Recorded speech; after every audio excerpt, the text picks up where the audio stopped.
Hey, what's up, everybody? This is Agasicles from Gearworks.com and the E2KG Network podcasting channel here on YouTube. We are back with another episode of What's Your Issue? Your People's Weekly Comic Book Reviews podcast. Here with me, as always, is my intrepid co-host, Mr. Stephen Laura. How you doing, Stephen? I'm doing great.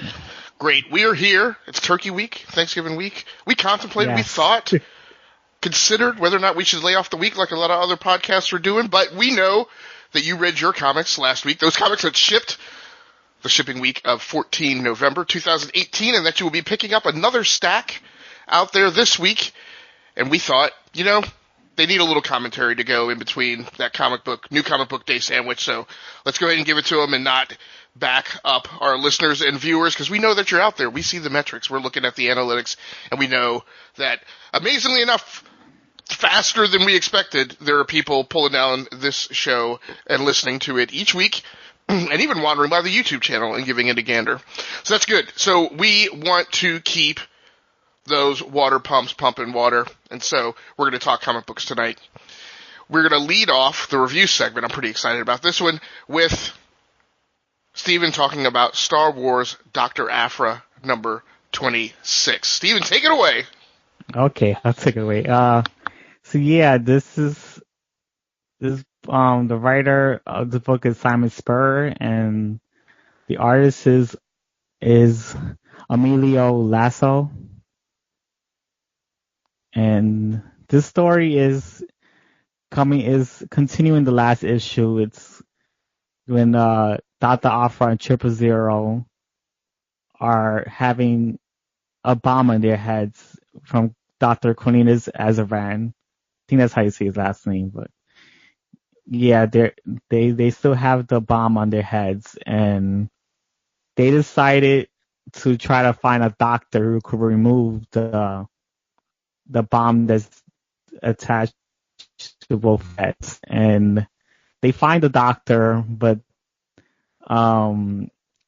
after they find the doctor pretends that he had removed the bombs from their heads, and Dr. Aphra runs ahead of 000, and 000 ends up killing the doctor, and Dr. Aphra finds out that the doctor had tricked them, and he actually worked with the other doctor, Dr. Cornelius, and he apparently he didn't remove the bombs. He actually made the bombs set to quicker bomb time. So now I think they have like 7 hours to figure out how to get the bombs out of their heads, else the thing will blow up.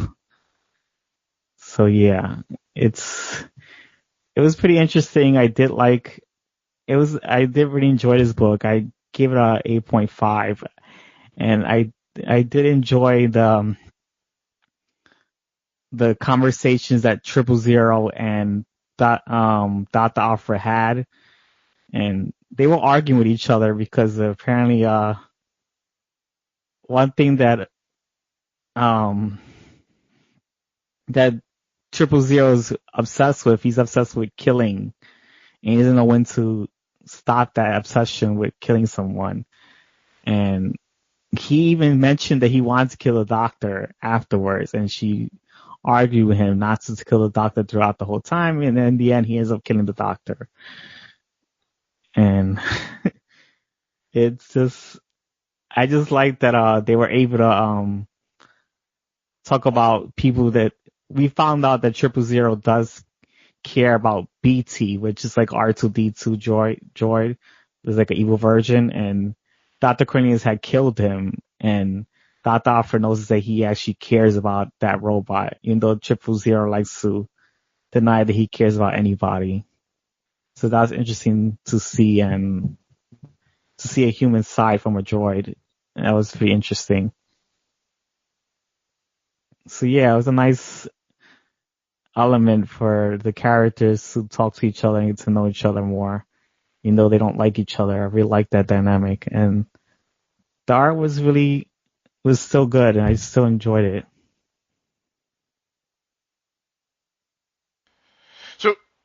So you give this book an 8.0. I personally gave this book a 6.5, and I want to talk a little bit about.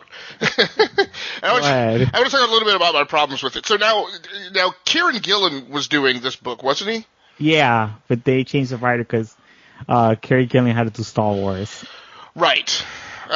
Yeah. So yeah, I feel like the book, and Gillen was the one who was. So he did the first Darth Vader volume, right? And then yes, and then Dr. Aphra came out of that. He did this for a little while and then took over the Star Wars series. So there's a couple problems I have with this. So first of all, I thought the art was very sharp, particularly the colors. I was really impressed by. The colors are interesting too. And this is Rochelle Rosenberg, who to me is kind of I feel like it might be slighting her a little bit. I think of her in my head as like the new Jordi Belair, where it seems like half the Marvel books are being done by Jordi Belair. Well, there was a time when almost all the Marvel books were being done by Jordi Belair, and now a large part of them. You see Rochelle Rosenberg doing a large chunk of them. But beautiful colors. I especially like on the first page how she has a 4-panel green, green, green, red, which just really, red is a beautiful intermix with green. It's Christmas colors. So, but I love when BT lights the guy up with his electrostatic shock that all of a sudden the green haze goes to a very sharp red. It's a really nice effect. Very good art overall, as you mentioned, by Laiso. But I had some problems with the writing here. Number one, Dr.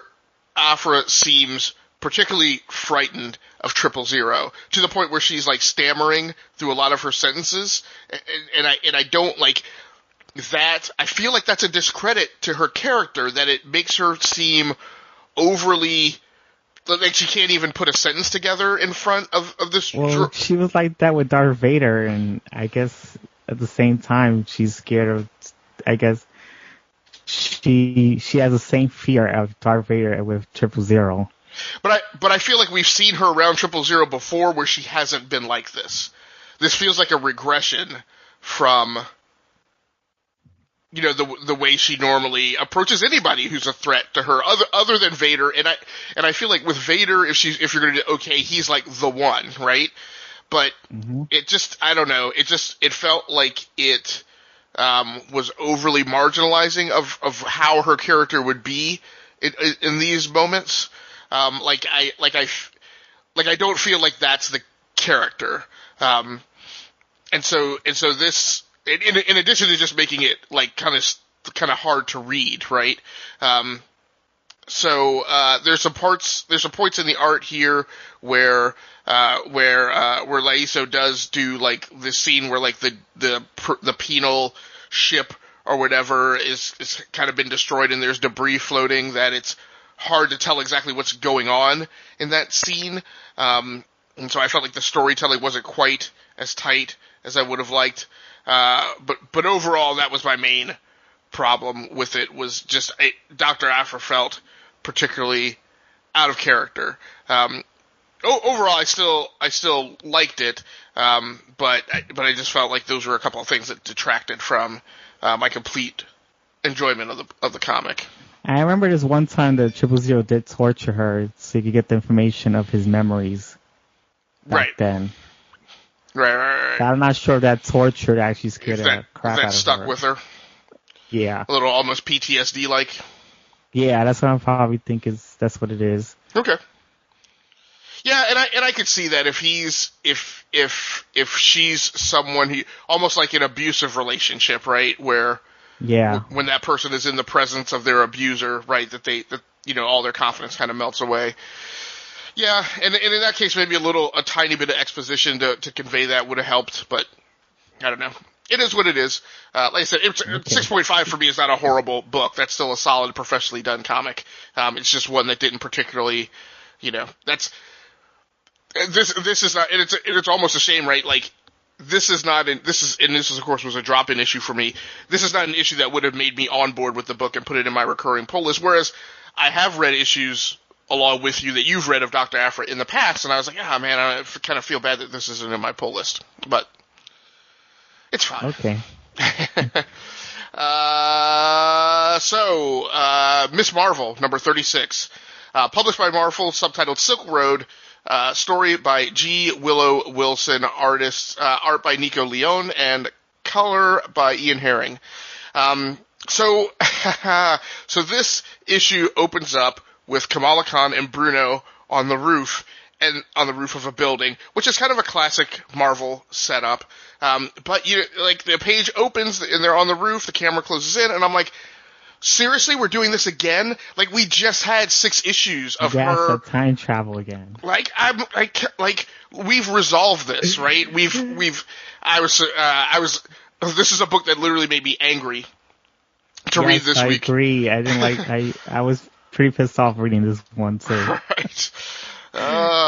So we're still sorting out the relationship between Kamala Khan and Bruno, who recently returned from Wakanda, after a seemingly forever long misadventure with the Shocker, possibly the biggest bum of a villain in the Marvel Universe. We go in for a close-up on the roof of a building in New York to have a quiet moment between these two characters who have already spent every issue since the oversized annual or whatever it was, dreamily half talking about their feelings for each other. And then to top it all off, we then cut to what can only be an imaginary flashback scene, meaning one of the characters is imagining it because they don't have any knowledge of these events as facts.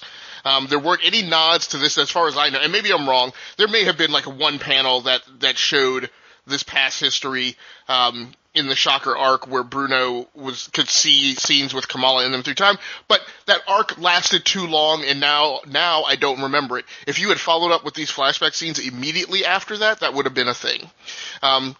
So on art, there's something a bit more likable about the Nico Leone, Ian Herring artwork this month on this book, because we're going to talk about Nico Leone again in a way that is not pleasing to me. There is something a touch more evolved and mature in this issue, though. I've not been taking a shine to the art over the last few issues because I feel like there are times when it veers too far in the direction of cartoony anime. And I feel like Miss Marvel's story is more mature than that treatment conveys. First of all, the cover on this is beautiful. Friend of the show, Joseph Malazzi, friend of the network, Mr. Joseph Malazzi, creator and showrunner and producer on the television series Dark Matter, had this on his blog as one of the most beautiful covers in comics this week. But of course, it's not Leone and Herring who did that cover. It's a different artist. So, but also let me say that I'm a little bit more synced up on Herring's colors. Overall, when I talk about this art not quite falling in my wheelhouse, Herring's colors I'm generally okay with. It's really Leone's pencil treatment that I'm not so on board with. There is some neat panel work in here with several pages of angled panels as insets and overlays on larger, more germane panels, and that did help keep things moving along. While I've previously given Herring much praise for doing so much with a very constrained color palette, after a lot of issues of this, it's starting to wear a bit thin. But in this, at least with the flashback, the creative team lifted whatever embargo they apparently have on the use of any color outside the brown and green spectrum, except for Kamala's costume. So it was nice, they mixed in some blues and some reds in this issue that weren't just on Kamala's costume. And it was nice to get to see Herring play with those colors. On the story side, the real detractor in this issue is, again, more so the story. I felt like this issue was entirely superfluous and unnecessary. The flashback scene was extremely unnecessary. The only real storytelling panels that mattered were the opening and closing panels set in the now, and I could even peel that back to just the closing panels. For those panels alone, this book keeps its head above water and is saved from being dropped from my recurring pulls list. Outside of those pages, I just didn't feel like this story was interesting, complex, or nuanced. This creative team has done that level of work. So they've done creative, nuanced, sophisticated work. But it just feels like it's not happening right now. At no other time have I felt like this comic is as much a teen soap opera as it has been since the annual or anniversary issue of this summer. I'm not sure if we need a new creative team or if the current team just needs a major shot in the arm. I'm going to come back to that as well. I scored this book a 7.0 out of 10. In summary, I really feel like Miss Marvel is a very special character in the Marvel Universe, and she deserves a really special story. This last arc has not been that, outside of the reveal of how she embiggens. While the last last few panels in this issue save this book from being dropped. It is on the watch list for me to fall away from it. While there eventually needs to be a tale of how Kamala deals with and handles love, I'm not certain that we need that tale right now, and I'm not certain that the lack of chemistry that seems to exist between her and Bruno, as I feel it being conveyed, really elicits the desired emotion that such an arc should. We need to move on and come back to this topic at a time when the creative team can do a better job with it. Miss Marvel is not a common character, and she needs more than a common teenage angst love story. Now, I don't read all of like the solicits and the inside trades and all the news and stuff, because generally I don't want to know until like I just open up an issue and see it. I am curious as to whether or not we are about to get a creative team change, because apparently G. Willow Wilson, who I'm very surprised is not exclusive to Marvel. I would have thought with Kamala Khan being like the hottest new IP at Marvel from the last few years, that the writer on that would have been exclusive. She apparently is not, and she is going to be taking over as the writer on DC's Wonder Woman. And I'm thinking that I read it. I didn't like it. Okay. Go ahead. But. And I'm wondering, Wonder Woman feels like a comic that you can't be doing Wonder Woman in DC and Miss Marvel in Marvel, workload wise. Because of course I'm sure DC will want her on, events and other things that involve, and pitching in with the Justice League desk, when they spin special issues. So I'm curious to see if we're going to get a new creative team or some shuffling of staff, on Miss Marvel. Did you happen to read this issue, Stephen? Yeah, I hated it. I think I want to drop Miss Marvel after this. Okay. So we're pretty much, I'll give it a 5. It just, okay. It just didn't make sense to me, because it's just weird. They talk about ancestry past, and it's like, oh, they talk about Miss Marvel's ancestors, and they talk about her best friend's like ancestors and Bruno's ancestors. It's like, no, that's not possible. Right. You can't. Your friends cannot meet your friend's ancestors. It just doesn't work. That's not how things work. And it's just weird, because they're supposed to be in the Middle East, and there's like, it bothered me like there's a white character there and there's a black character there it felt in the Middle like, East, and it's like, I don't know if that's possible in the ancient times of Middle East, that there was actually whites and blacks and Middle Easterns all cool with each other. Yeah, like, they had some great friendship for a very long time. Well, of course, I say this on the heel of the It's Another Thing movies crew, having just finished watching or going back and revisiting Kevin Costner's Robin Hood, and so I guess I overlaid my recency with that on top of this. It felt like it was like a caravan. Well, they said it was the Silk Road, right? So they were in China, or somewhere in the Khanate, because this would have been the time of Kublai Khan, or his ancestor Kublai Khan, or his descendant, because Dave Pecci, who's my partner on the Gifted podcast, on the It's Another Thing podcast, he and I used to watch Marco Polo, and so Marco Polo takes place in the time of the Silk Road in China. So they're apparently going through there, and then I think you would have had mixed caravans, because you would have had a lot of companies operating out of Europe who would have been trying to truck goods in and out of China, but then would have also been picking up all sorts of hangers-on along the way, and you had these weird eclectic parties kind of assembled, conducting trade. So that didn't so much throw me off, but and to fill it out, so they, and I should have mentioned it at the top of the thing. I always forget unless I specifically write it down. This is a spoilery reviews show. We will be talking about the comics. We will be revealing details about the comics. We will not be shying away from much about the comics, because we have to talk about those things in order to do reviews. So, if you haven't read your comics, you should have by now. It's Monday night. We deliberately record this late so that we try to give everybody a chance to read their comics before they pop up to listen to the podcast. But to fill out some of the details, so they're talking about, oh, well, maybe our ancestors, blah, blah, blah. And then they do this like fade to flashback, and they're like Steven said, they're on the Silk Road, in the Mongolian Empire, escorting some ladies, of which Kamala is one. on a trade caravan, and then they run across apparently what is an Inhuman fighting a Skrull.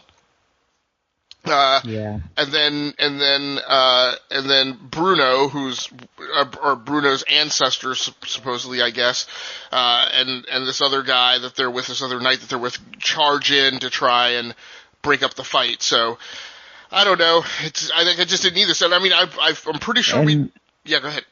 It doesn't make. They didn't need to have all her friends' ancestors in there. It was just a love story between her great great grandmother and her great grandfather. They just need to put those two characters in a scene where they will fall in love with each other, because it doesn't make sense that all your friends' ancestors gonna know your friends' ancestors. It's not possible, I think. Yeah.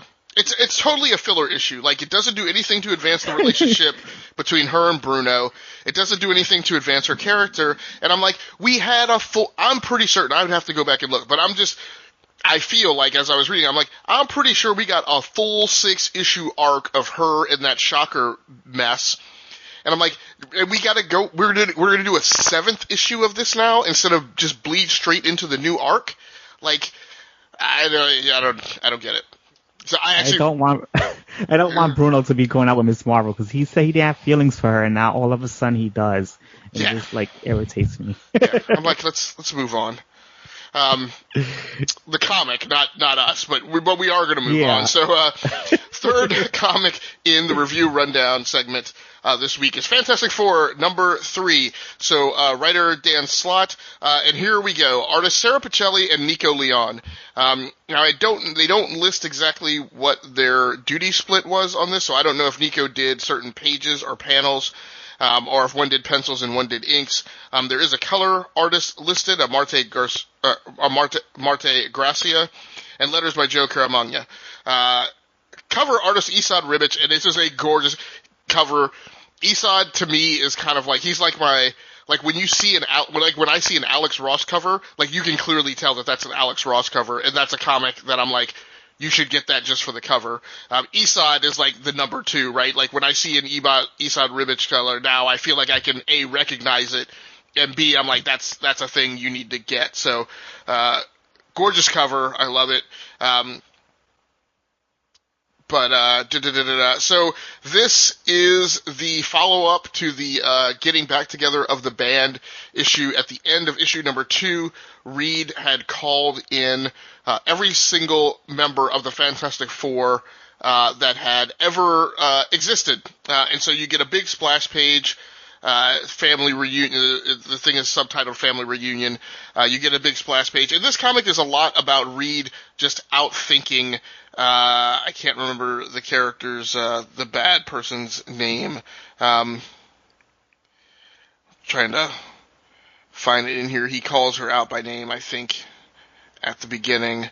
But he's the premise is that she has been talking to Reed for a very long time, and when Reed had gotten close to the Griever, is her name, when Reed was getting close to figuring out her secret or finding a solution or whatever in his younger years, and this is apparently the panel, he has a Fantastic Four shirt on, so this is apparently after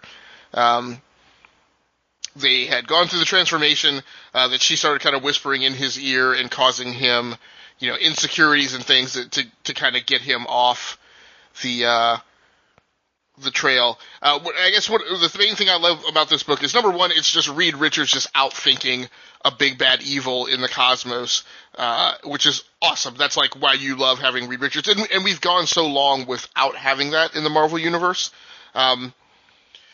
So there's that. The other thing is that it's very Justice League-like. This is exactly the type of thing that kind of Snyder is doing on Justice League, where you have this menagerie of characters, and therefore it's just a big sandbox and you get to play. So there's the female Thing in here, who I don't really know or understand who she is, but they call Wolverine back. By the way, absolutely complete disregard for any sense of continuity in this, completely disregard the fact that Peter Parker should be involved in Spider-Geddon that I don't even know if Medusa is available anymore with the death of the Inhumans, or that she would have been particularly pissed had she been pulled away from that crisis. You get Herbie the robot showing up in here. The thing that we're going to talk about a lot is kind of how Dan Slott writes it. And one of the bits that's going on in here is, apparently, and I don't know if this happened in a cartoon or something, but there was a point where Iceman was part of the Fantastic Four. Yeah, that was weird. I didn't understand that. Yeah, based on the dialogue, I assume that it happens in something. The inside joke is that it's something that happened not quite exactly within Marvel continuity, and somehow the Human Torch and Iceman are aware of that, kind of almost in a fourth wall kind of way, and so the two of them are constantly bickering back and forth about how Bobby shouldn't be there, because when he was a member of the Fantastic Four, it wasn't in continuity. So I thought that was pretty funny. You get Crystal in here, and you get some pretty significant size threats. Power Man, I think Jessica Jones is in here, but she doesn't ever really has any talking parts. I love the Future Foundation because I actually read Power Pack when I was a kid. It actually debuted, like the number one issue came out when I was reading comics as a kid, and so the Future Foundation is kind of an extension of that. When Franklin Richards, became part of Power Pack for a while. There's a great scene in here where Franklin is having a loss of confidence, and the Fantastic Four, are all trying to talk to him and explain to him, you don't have to be perfect, we're with you, you can do this, blah, blah, blah. Spider-Man shows up to try and says, hey, can I have a shot at talking to him, and starts to give him the with great power comes great responsibility speech, and Ben Grimm just interrupts him and grabs him by the back of his costume and lifts him away. Yeah, I did like that. Yeah. I'm the Uncle Ben here. Right. Yeah. So what's so great about this issue, it is very much a callback issue and very much a revisiting of all the things in the Marvel Universe that we've all come to fall in love with and that are fun. It's truly a revisitation of and a nod towards the Fantastic Four truly being the first family of Marvel. And then there's a cutaway scene where I forget what the daughter's name is, but where Reed and Sue's daughter has been detached to go off and do some mission on her own, and I think Torch is trying to fly to get to her to do backup. And inside a spaceship where the rest of the members of the battle can't see, the Hulk has also shown up. Who it seems like he shouldn't be there either. And he mentions to the girl, he's like, "Don't tell anyone that I was here. Just tell them that you did this. You get the credit." So it's weird in that it seems like this is Intelligent Hulk from Immortal Hulk. However, he's also trying to be on the lam, and he doesn't want anybody to know that he's there. So I thought that was pretty interesting as well. But also, again, a nice nod to the Hulk having been a member of the Fantastic Four.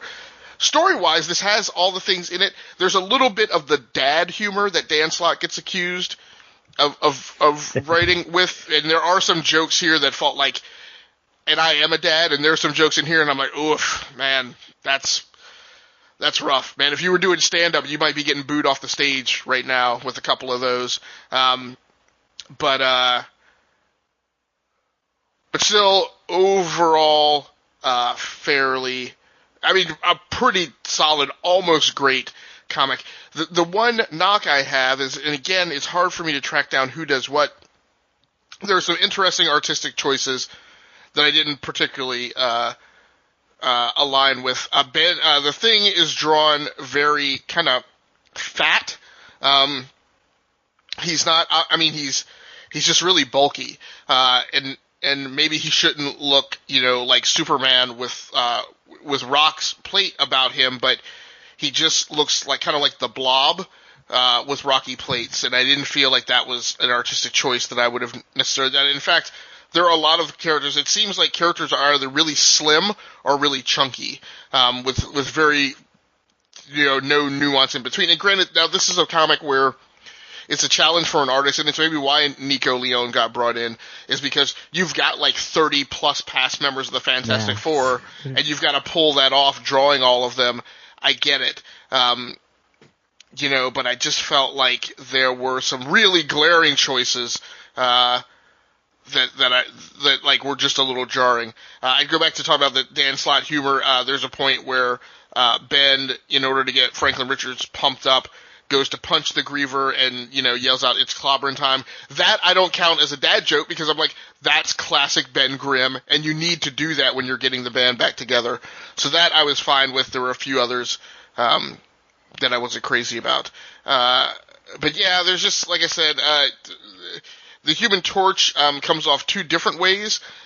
He's kind of like the classic Human Torch, not with the hatch lines, vertical lines through, but just as a classic, like, man on fire kind of thing. But then there's a version where he's drawn where he looks a little bit more like the craggy Iceman Bobby Drake kind of character, except drenched in fire.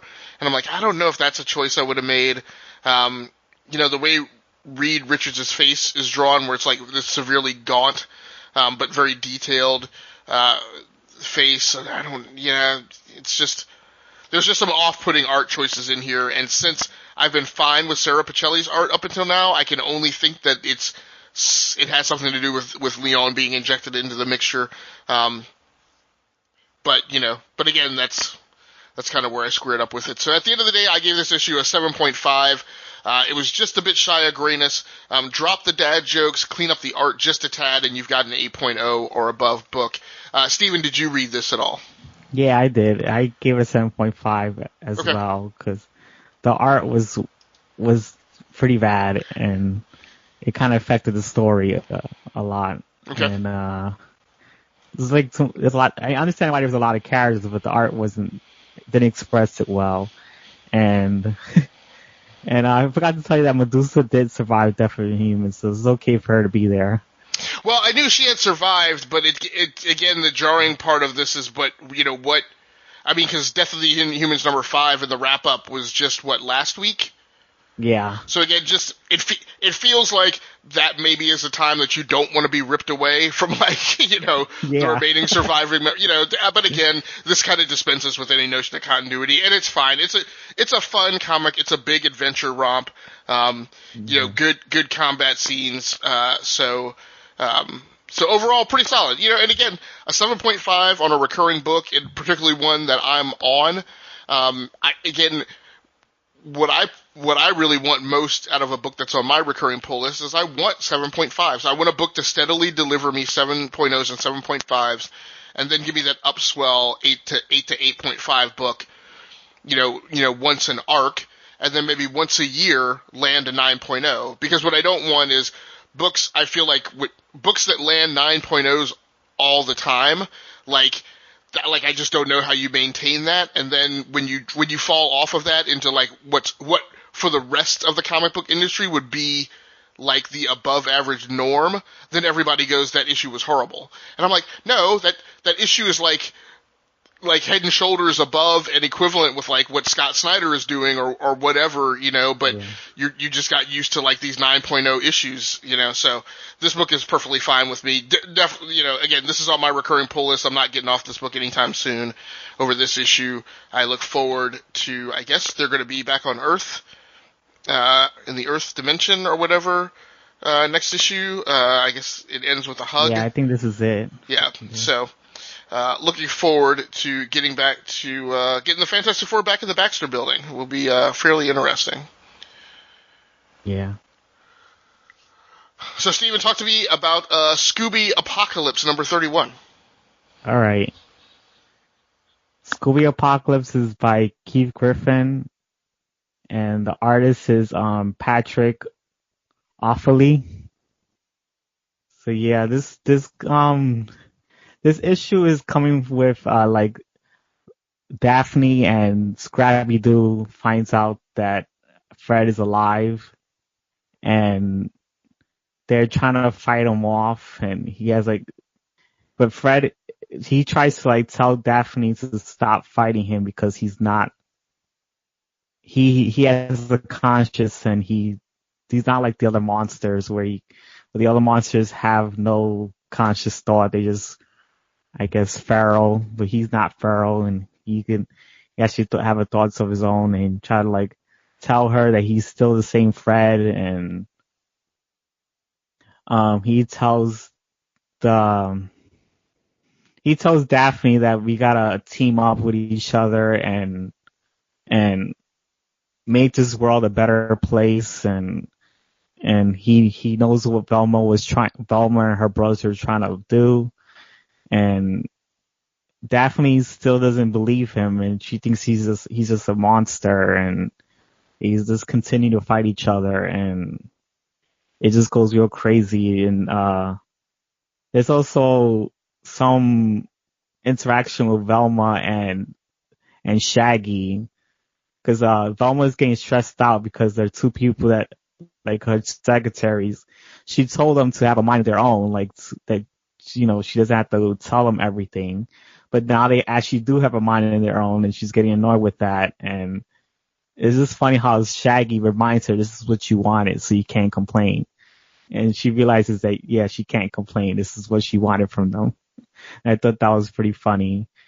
And another thing I did find out is that the person that Scrappy Doo is working with, he's like talking on a intercom, like on his headset, is one of Velma's brothers that worked with her on the monster project, and that brother is trying to revive another brother that he's like Donald Trump personality type of character, and yeah, now that character is being revived, and apparently the two brothers are also working with Freddy, and apparently Freddy and Scrappy Doo have no idea they were working for the same person, and they're making Fred and Scrappy Doo definitely fight each other on purpose.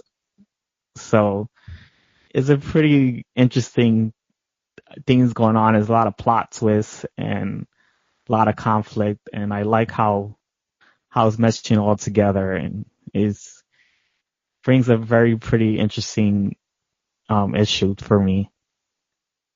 So I give this an 8.5. Go ahead. No, that's good. I was just going to tell you whenever you're ready, you can, because I don't have any questions on that. I guess I dropped off that series with maybe just at issue 29, and just haven't gone back to it. But it was warming up to be something good. So it sounds like you're saying when they do find Fred, he is not just a complete mindless zombie. He is something more than that. He actually has a mind. Okay. He's still the same Fred, I think. All right. Very cool. Daughters of the Dragon, #1. All right. So yeah, and I also did like the art in that book too. It's been the same. It hasn't changed. But yeah, Daughters of the Dragon is the writer is Jed McKay, and the artist is Trevor Foreman. And this is all part of the Marvel Digital original series. So it's out digitally right now, but it's not out in print yet.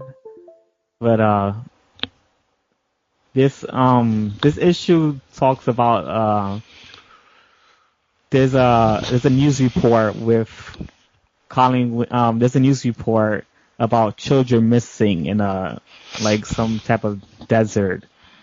And Colin went to go investigate where these kids have been missing, and she finds a group of kids, and the group of kids are telling Colin the same thing. They're saying that a whole bunch of kids are being captured, and they're missing, and their parents are looking for them, and so they're friends of those kids that are missing, and they decides to help. And Colin ends up finding the person that is kidnapping the kids, and it's like some old man that wants to, he wants to become a young person again. So he's like draining all their youth so he can actually become young again.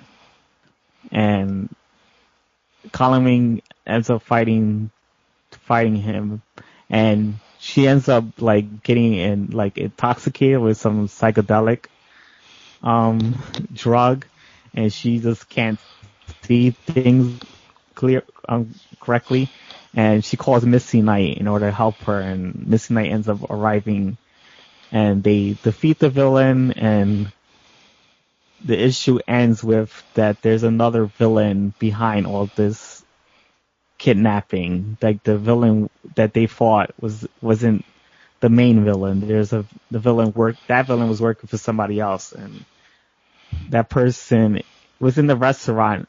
This was in the same restaurant as Colin Wing and Misty Knight, but she had no idea that she was there. They had no idea that she was there as well. So I guess we'll find out in the next issue what happens. But yeah, I really did enjoy this, and the art. I didn't like the art in the beginning of the issue, but once it got to the psychedelic, when Colin Wing was shot with some type of drug and she was high of her mind, the artist was able to draw that really well, and it changed my opinion of the artist. And I noticed that the artist does that part really well. I think Travel Foreman knows how to draw when a person's real high and can't see straight. I like the colors in the book as well. It was really interesting. All right, man. Very cool. I give this an 8.0. Okay. Score. Okay. All right. Cool. All right. Now, are you able to hear me right now? Yeah. Okay. All right. Something was off your headset. I wasn't sure if I missed the power button versus the mute button. So the final book in the review segment this week was Plastic Man #6. Now I'm going to go through my shtick, but Steven, I definitely need you to fill this out because you read the whole miniseries, right? Yeah, I did, but I didn't enjoy it. Okay. So Plastic Man is a book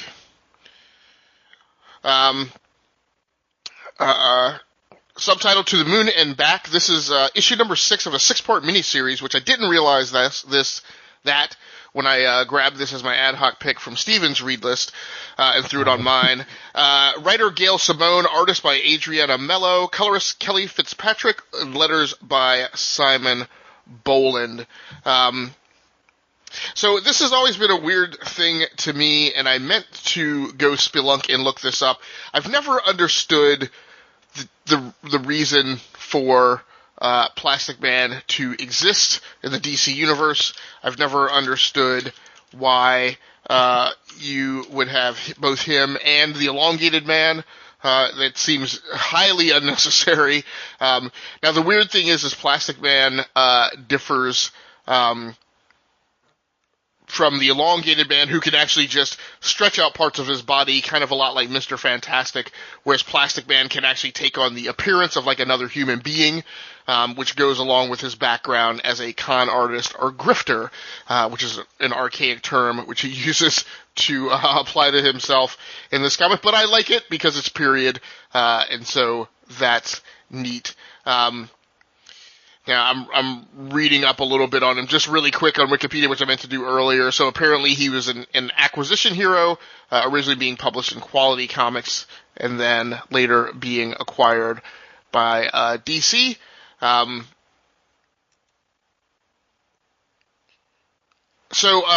any rate, this comic is a lot about, as you would expect, wrapping up the miniseries, but it's specifically kind of, from a character perspective, it's him resolving who he is, who he was as a person, as a man, as a parent, versus who he is as Plastic Man, and kind of settling that out and setting a new status quo for who he's going to be from this point forward. So as I mentioned, he refers to himself as a grifter. So one of the things is he exhibits, so talk about story and art. Art here is fine. It's not stylistically, what I personally like. However, I felt tonally it was right in sync with kind of what Plastic Man is, because Plastic Man is probably the closest thing that the DC universe has to a Deadpool, just in terms of he's always cracking wise. He's a very comedic character. He's written in similar voice to the way the cartoon, the 1980s cartoon was, where he was just a completely silly individual, and they've amassed a pretty silly set of villains against him as well. Some of the off-putting things in the issue and why it didn't ring entirely true to me is I couldn't quite nail down the how smart he is, and reconciling that with some things he appeared to not be knowledgeable about. But like, there's a point where he displays a very thorough knowledge and awareness of the human brain, and exactly, when he's shrunken down, like, things he could poke in one of the villains' brains to make them go catatonic, things like that.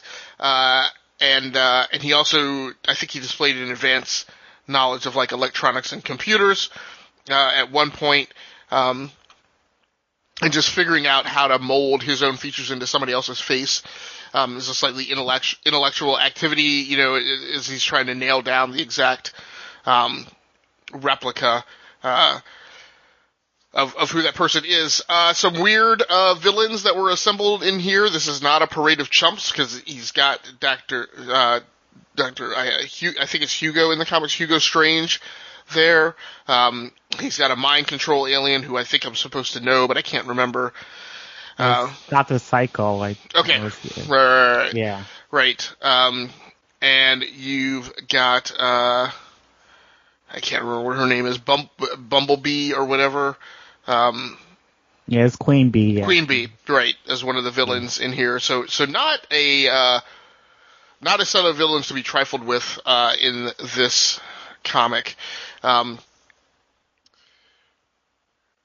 But overall, it was a pretty good read. I was tempted to rate it actually a little bit higher, but for me, I felt like it didn't quite stick the landing that I was hoping for. And again, part of the problem is, he jarringly goes back and forth between, different scenes and like things that he's thinking of versus the way things are in the present and now. At the end of the day, I gave this book a 7.0 out of 10. It was fine for me reading it. It's not necessarily something that I would go back to whenever his next series reboots. But I'm, fine having a little more knowledge of who he is, the next time I see him on a page of the Justice League. So, Steven, did you read this issue? Yeah, I gave it a 6.5 because I don't like... the humor is really off-putting, and yeah. I don't think Gail Simone could do humor, to be honest. Yeah, and very antiquated humor, right? So it's humor, and it's written as if it's like 1970s or 1980s kind of humor. Yeah, and I don't know, but I don't like how Gail Simone's using this slang with wang, because I found out the word means penis. Like, it's a slang for penis, and she did reference that in the first issue, but it's like Plastic Man uses it thinking that it means wrong, and it's like every time he uses it, it's just, the sentence doesn't make sense, and the joke becomes very off-putting. Like, it just makes jokes fall flat. Right, yeah, no, absolutely. No and doubt. It seems like to me, Gail Simone is trying to stay relevant to what kids are into today, especially with the child not knowing what sex he is, and it just got annoying. Right. With that stuff. Right. So anything else that you want to talk about this issue? Because I'm pretty much done with it. No, I just didn't like the humor, and I tried to enjoy it. There were sometimes it was funny and sometimes it wasn't. It's just, it kept going back and forth. I didn't like some issues. I did like some issues.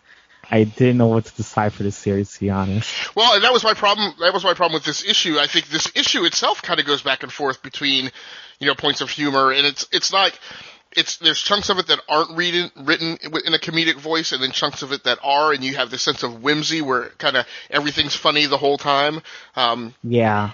Or at least that's what they want out of it, but that's not how it's actually put together.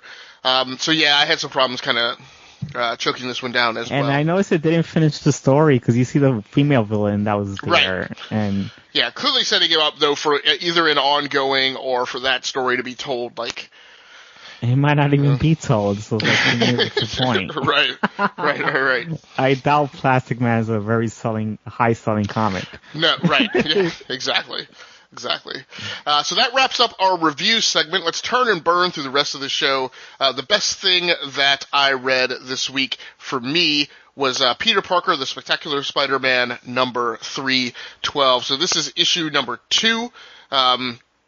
After, I'm having a hard time thinking, after Chip Zdarsky left the book, who incidentally I saw announced on Twitter that he will now be writing Daredevil. Very excited to see that because I feel like Chip Zdarsky is a writer who is hitting this inflection point of his career where he's doing something different than what he is known for, I think. And often, as is often the case when that happens, that is resulting in a really nice thing that lots of people should go experience. So in this issue, this is the continued fight / running away from Morlun, the most dangerous of the inheritors. This obviously integrates with, Spider-Geddon, and all the other Spider stuff that's going on. So written by Sean Ryan, pencils and inks by Juan Frigeri, colorist Jason Keith, and letters by Travis Lanham.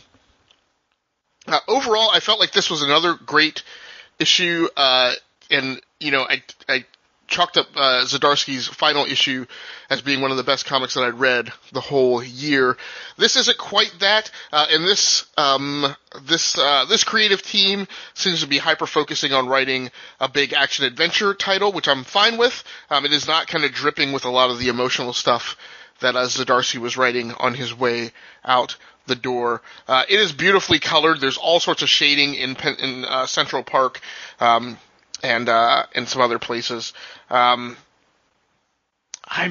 can't remember what it was. There was one comic that I was going to call out for, and maybe it was on Titans. Some incredibly detailed art on that as well. This isn't quite as detailed, but I actually like more so what it's doing with the colors and kind of some of the abstractions of like the backdrops, like the trees, and cars and some other things. You can kind of see this bokeh effect, when the camera draws in for portrait work. We get a lot of Miles Morales, and I can't tell you how much I love that black and red costume of his. And you get him trying to help Peter out, but at the end, what Peter tries to do is fake. I may be reading that wrong. He's chased kind of into the zoo, and he's setting Morlun up. There's several ways of them like trying to slow Morlun down by blowing him up, and some other very destructive ways. And at the end of the day, it's all a play to give them time to get to the tranquilizer room, because like I said, they're trapped in the zoo, so that they can get a hold of, 85 tons of tranquilizer or something like that. Spidey mentions to Miles how he needs him to leave. There's this kind of passing of the baton page, which I really liked, where, Spidey says, I'm in no shape to lead anyone, Miles, but you are. And again, this is this element of the entire Marvel universe pushing on Miles Morales to become a leader, which I just don't, and I think it's kind of interesting to see that like every writer who's writing Miles sees him shy away from taking that up, which to me is similar to what Peter was like in earlier elements of his career. But at any rate, the art on this was really awesome. Might arguably have been the best art that I saw this week. But I'm glad that I kept this on my list, that I didn't fall off just because Zdarsky left. And it would be an interesting world to see, me being able to enjoy what Zdarsky does on Daredevil, but also being pretty pleased with the creative team who came in behind him and his team and took this book over. So did you happen to read this, Peter, Stephen? Yeah, I did. And I did enjoy it a lot because I did like the emotional moments with Miles and and Peter, because I liked how Peter said that I gotta sacrifice myself in order for him to survive, and he has to go. And right. I thought that was interesting, but it also kind of contradicts what Miles wants to do in the Spider-Geddon issue, where he doesn't want the inheritors to get killed. Because it's weird that Peter wants to kill Moreland. Well, I didn't take it that Peter wants to kill. He's specifically looking to. It seemed like to me he wanted to kill him. Well, I think Peter, unfortunately, having faced him these 3 times, knows, hey, if I blow up a gas station with him in it, it's going to put a hurt on him, but I know that it's not going to kill him. So I just felt like that's what we were seeing a lot of. Oh, okay. So, what was your best thing that you read this week, Stephen? My best thing is Mr. Miracle number 12, which is the final issue of the series. It's written by Tom King and Mitch, and the artist is Mitch Geralds. I think that's how I'm saying it. So I'm very curious to hear about this, because I would say over the last 2 shipping weeks, at least maybe 3, that you have not been a fan of what Tom King has been writing. Yes, I'm not really much of a Tom King fan. Okay. Oh man, I'm just not into the hype of Tom King. I do like Tom King's Omega Man and Vision. Okay, right. But I did not like his I don't like his Batman. Okay. And I didn't like Mr. Miracle until issue 6. Okay. That's when I started actually liking it, and it started actually being good after issue 6, and I really did enjoy it. And the conclusion of this story is really great. I think it's honestly I think it's on a list. It adds to another list to one of his greatest writing books he's written. Okay. It's up there with Vision and Mega Man, I think. Ooh, wow. Okay. And I think Batman is the weakest link of his writing, to be honest. But I did like this because it tells the story of Mr. Miracle. He's getting ready to have a second child, and they go to the hospital and see the monogram, and they find out they have a daughter. And during the issue, you find out that there's a plot twist saying that that Mr. Miracle was killed by Darkseid, and he's living in a fake world. Like, the Darkseid put him into this fake world that he doesn't want to escape. So I thought that was an interesting plot twist. And so all this family that he's having with Big Bart are having two children, and it's just kind of crazy because Mr. Miracle doesn't want to escape because he doesn't want to lose his family that he doesn't have. And the family feels real to him, but they're not actually real. And he's stuck in that dilemma, and he doesn't escape. I mean, he knows he could, but he doesn't want to. That's what the crazy story is. And I thought that was pretty interesting. I like that Tom King actually challenged the character into doing the opposite of what he always does. So yeah, I did like that. It put a really interesting story for me. Oh, your mic is on mute. Sorry. Okay. Yep. Very cool. Yeah. Very cool. Sorry, my contacts are starting to fog up. It's been a long day. Okay, so honorable mentions. Really quick, the only one that I had honorable mentions is our segment of the show where we talk about anything other than the best thing we read this week that we scored with an 8.0 or above, including comics that we may have talked through already in the review segment. So for me, there was only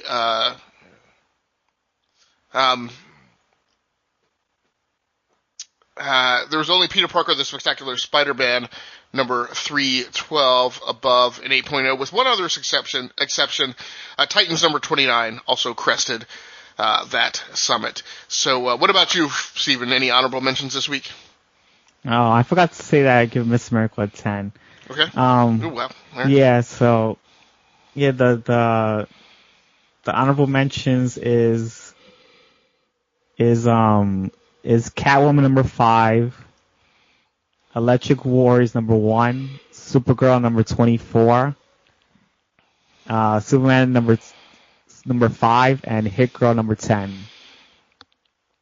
Okay, very cool. And let's quickly run down our polls for next week so the audience can start to get a sense of what we may be talking about next episode. I feel like there's some weird stuff going on. It looks like maybe books that may have shipped the final week of the month or something got pulled back to compensate for the Thanksgiving break, because I see another issue of Immortal Hulk in this poll, and we should have already gotten one of those this month, I'm pretty sure. But not to belabor the point, what I will be reading next week, excuse me, is Batman number 59, Immortal Hulk number 9, Justice League number 12, Punisher number 4, Spider-Geddon number 4, Star Wars number 57, and Catalyst Prime Summit number 10 by Lion Forge Comics. Additionally, from Steven's pull list, I will also be reading Pearl number 4 and Cover number 3. Steven, what are you going to be reading this week? I'm going to be reading Aquaman number 42, Cover number 3, Pearl number 4, Justice League Dark number 5, Quantum and Woody number 12, Injustice 2, Annual number 2, and Doctor Strange number 8. And I'm also going to be picking up Justice League and Spider-Geddon and Star Wars. Okay. Yeah. That's it.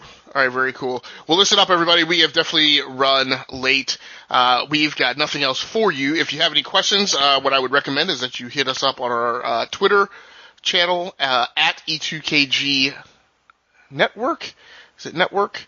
I always get confused between what we're doing on the podcasting channel versus Yeah, I think it is E2. It is Network, E2KG Network. Yeah, sorry. Yes, E2KG Network. Of course, that's what we are on YouTube. E2KG Network, all one word on Twitter. Hit us up on there if you have questions that you want us to answer, or anything else that you would like us. Any comics, like, it's fully fine if you want to pitch us some comics that we should check out, even if it's just for a week. As I keep mentioning, these drop-ins that we do periodically on episodes that we're on, issues that we're not collecting. So with nothing further else to say, at least that can be said intelligibly without me farkling through it. Once again, my name has been Agasicles Stamus from Gearworks.com and the E2KG Network podcasting channel on YouTube, here with my co-host, Mr. Stephen Laura, with with episode number 7 of the What's Your Issue podcast, showcasing the books that shipped the shipping week of 14 November 2018. We will be back next week to talk about the books that have shipped this week, and through a bunch of those that you just heard us run down in our pull list. So thanks again for joining in. Be back here next week. Talk to you guys soon. Until then, take care, stay safe, read the comics that you love. Oh, I also have a happy Thanksgiving. Oh, yes. Yeah, stick that in there, too. All right. Thanks so much, everybody. We're out of here. All right.